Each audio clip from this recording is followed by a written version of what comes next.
જો ઘડપણમાં બેઠા બેઠા ખાટલે બેઠા બેઠા પાણીનો ગ્લાસ હાથમાં જોઈતો હોય તો જવાનીમાં દીકરા અને વહુ ઉપર પ્રેમ, સ્નેહ, આદર રાખવો જોઈએ. જવાનીના જોશમાં તમે દીકરા અને વહુ ઉપર નકરો પાવર કરો, હેરાન કરો, બે માણસ વચ્ચે ઝઘડા કરાવો અને પછી એવું કહો કે અમને રાખતા નથી, અમને સામું બોલે છે, પણ તમે મોઢામાં આંગળા નાખીને બોલવડાવો એટલે એ બોલવાના જ છે.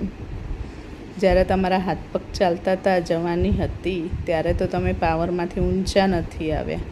આ તારું ઘર નથી, આમ નથી, તેમ નથી, બે માણસ વચ્ચે છોકરાને ચડાઈને ઝઘડા કરાવે અને પછી એવું કે અમારી વહુ તો નહીં સારી, અમને તો નહીં રાખતી. કોઈ વહુ એવી ના હોય કે પહેલેથી જ ઘરમાં વિચારીને જ આવી હોય કે હું ઝઘડા જ કરવા માંડીશ. જો તમારે પોતાનું ઘડપણ સારું જોતું હોય તો જવાનીમાં દીકરા અને વહુને સારું રાખવું જ પડે.